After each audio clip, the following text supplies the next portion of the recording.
I'm Batman. Hi, Freeze. I'm Batman. Hello, and welcome back to the Batsuit Evolution Part 2. If you're continuing from Part 1, welcome back. If you're only hopping on now like some kind of Depression-era boxcar bum, we're picking up the cinematic evolution of the Batsuit from the 1980s onward. Anyway, on we go. Here's the Batsuit that would influence all future Batsuits. It provided the template for every one that's come since. The 1989 movie suit was most influenced by the Neil Adams era. This era featured an expressive sculpted cowl with a strong protruding brow line and taller ears. This is the Batman of the Kenner Superpowers generation. The 1989 suit is in many ways the full-sized version of this action figure, except black. While audiences today are accustomed to the black color scheme now, it was a radical departure at the time. However, it just immediately clicked, like something you didn't realize you wanted until you actually got it. Nice outfit. This would be the most romantic design to date. Not romantic like this, but romantic like this. If striking terror into the hearts of gutter punks is your goal, this cowl would get the job done. I'm Batman. For the first time, the cape was blended into the cowl.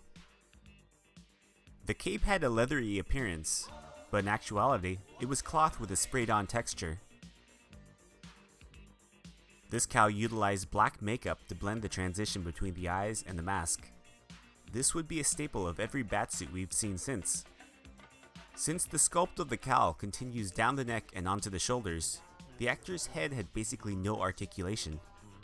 It's basically like wearing a Halo neck brace, but this resulted in giving Batman a new signature move, the Bat Turn.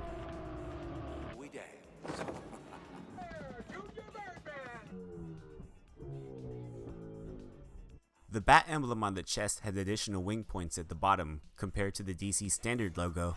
Warner Brothers, who produced the movie, didn't become the parent company of DC Comics until March 1989, which was several months after the start of principal photography.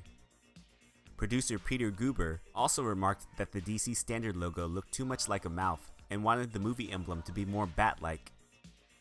This Batsuit had more integrated gadgets, like an extending gauntlet, armor plating, a utility belt that incorporates a rail system for equipment, and a sculpted chest plate. He's human after all. To honor an agreement with Nike, the boots were modified Nike athletic sneakers. This Batsuit definitely required a small army to don, with all the various individual parts. And where is the Batman? He's at home. Shut up! Shut up! By 1992, the popularity of the '89 movie would partly influence the comics. This Batman's lower face bears resemblance to Michael Keaton. The 92 cowl is less bulky than the 89 cowl. The sculpted lines are sharper all around. Though this brought the weight down, the head mobility was still limited. The cape transforms into a glider at one point. If you look here, you can see the movie crew member releasing the harness to extend the wings. The black eye makeup introduced in the '89 suit continues, but it's absent when Batman rips off his cowl.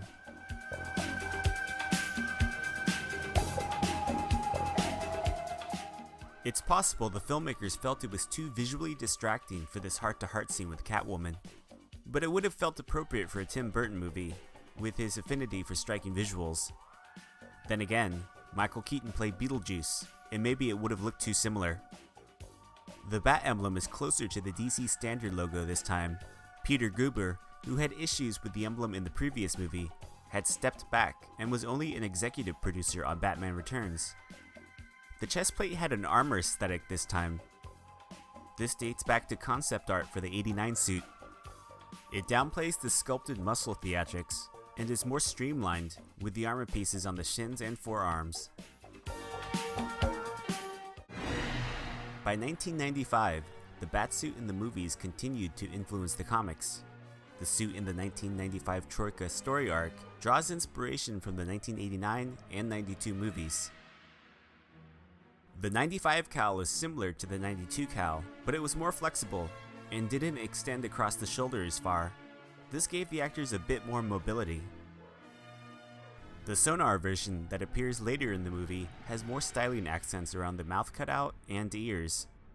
It also had eye covers that mimic the white eyes seen in the comics. This cowl was painted black and used for Christian Bale's screen test for Batman Begins. The sculpted muscles returned for this Batsuit. The utility belt is now black to match the rest of the suit's coloring. The only pop of color comes from the yellow oval, which has a more golden hue this time. The sonar suit would mold the chest emblem directly on the chest plate. Bob Ringwood, who had designed the previous two Batsuits, and Michael Keaton were still involved with Batman Forever during early development.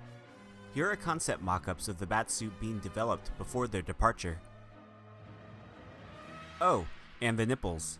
I don't know what else can be said about them. At least they weren't yellow.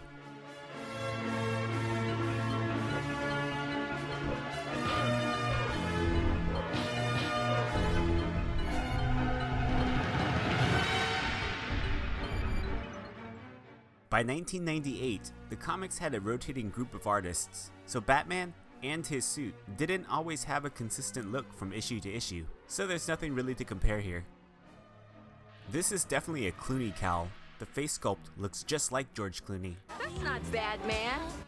The cape now fastens to the outside of the collar, and if nothing else, improves the mobility of the actors somewhat. The standard cowl has a metallic shine this time. This would be utilized further on the Arctic suit's cowl, which also incorporates a blue hue as a nod to the classic comics coloring. The molded components of the bodysuit are the most seamless to date.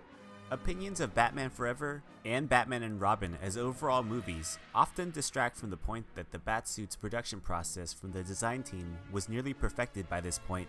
Though the overall aesthetics of this Batsuit didn't work for most people, this is still a direct evolution of the '89 suit.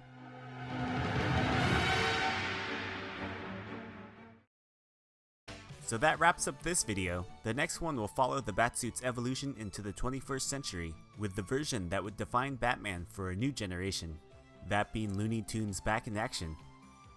Just kidding, you know what I'm talking about. If you want to stay in the loop, you've got options below. Either way, thanks for watching. I'm Batman. You see, I'm both Bruce Wayne and Batman.